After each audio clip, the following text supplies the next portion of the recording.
Madam, जो सरकार कहती है कि किसान की आय दुगनी करेगी, लेकिन इस बजट में जो 2019 में किसान को 5.5% उस बजट में एग्रीकल्चर का हिस्सा होता था, आधा रह गया 2026 तक। जो फर्टिलाइजर की सब्सिडी को एक ही साल में 12,500 फर्टिलाइजर की सब्सिडी हटा के किसान के ऊपर बोझ डालता है, वैसे डबल कैसे होगी? और ये अब SYL का नहर आप लोग सब जोड़ के बनाना चाहते हैं, बचा कुचा पानी में ले जाना चाहते हैं। हमारे लोगों को हटा के हमारे जो डैम बने वो इन लोगों ने 2021 में ऐसे कानून लाए कि BBMP के बोर्ड में से पंजाब का हिस्सा ही सारा नुमाइंदगी सारी हटा दी।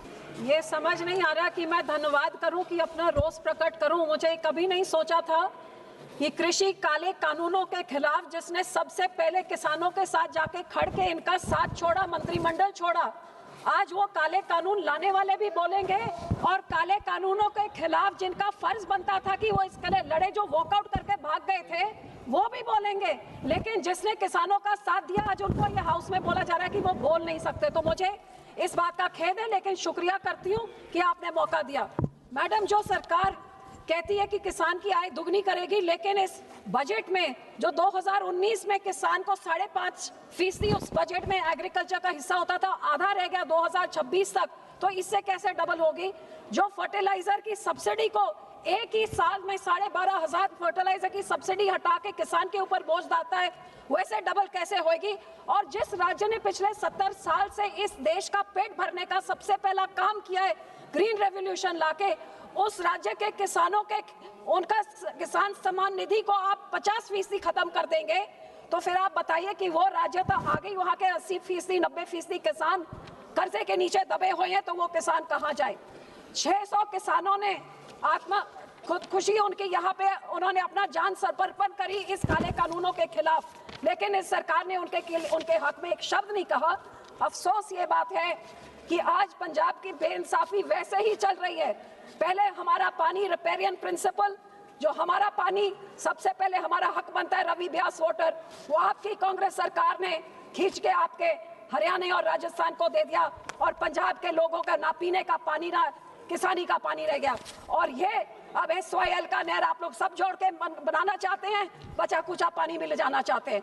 हमारे डैम जो हमारे पानी के ऊपर, हमारे जमीन के ऊपर, हमारे लोगों को हटा के हमारे जो डैम बने, वो इन लोगों ने 2021 में ऐसे कानून लाए कि BBMP के बोर्ड में से पंजाब का हिस्सा ही सारा नुमाइंदगी सारी हटा दी।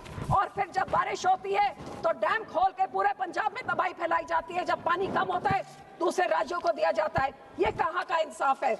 मैडम, इसी तरह मैं आज यही बेनती करना चाहूंगी कि ये जो हिस्टोरिक बेइंसाफी हमारे साथ चल रही है, ये सारे बेइंसाफी खत्म किया जाए। पंजाब में 2025 में 40 साल का सबसे बुरा वहां पे ओथे हड़ आया।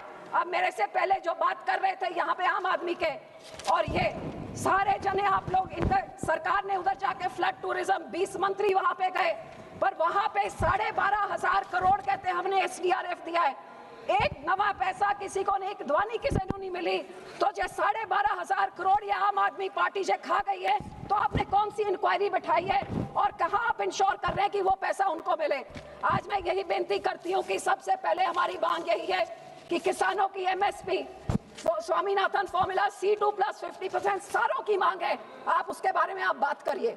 उसके बाद मैं ये बात मांग करती हूँ कि पंजाब को अपने पानियों का पूरा हक दिया जाए, रिपेरियन प्रिंसिपल्स फॉलो की जाए, restore full right of Punjab on riparian principle over our waters. BBMP में जो हमारा मेंबर हटा दिया उसको एक बार आप रिस्टोर करिए, ताकि पंजाब के ऊपर ना फ्लड होए, ना उसका पानी उससे चोरी किया जाए। और तीसरी बात, जिसके कारण BBMP जो दिल्ली बैठे अफसरों और पंजाब को बाढ़ से सारा मैन मेड ट्रेजेडी हुई थी, उसके खिलाफ एक्शन किया जाए, इंक्वायरी की जाए और एक्शन लिया जाए। एंड थर्डली, एक जुडिशियल इंक्वायरी बैठाइए। वो 12,500 करोड़ जो आपने दिया, आपके प्रधानमंत्री ने एक टुपका 1600 करोड़ का दे दिया, एक ध्वनि नहीं मिली, वो पैसा कहाँ गया, वो आम आदमी कहाँ खा गई, उसकी इंक्वायरी बैठाइए। मैडम, लास्टली, आप यहाँ पे सब जानते हैं ईरान का जंग चल रहा है। हमारे पंजाब की बासमती सबसे बड़ी क्वांटिटी में ईरान जाती है। 4 लाख करोड़ का कार्गो सब फंसा पड़ा है, करोड़ों का किसान का नुकसान। एक तरफ बाढ़ से वो मर रहा है, दूसरी तरफ एमएसपी नहीं मिल रही और थोड़ा बहुत जो कमाता है वो उधर फंस गया। क्या मंत्री जी बताएंगे कि उनके लिए क्या कर रहे हैं? यूरिया की किल्लत हर साल आती है, वहीं से यूरिया इंपोर्ट होता है। अब आने वाले फसल के लिए जब यूरिया चाहिए होगा, इनका क्या रोड मैप है?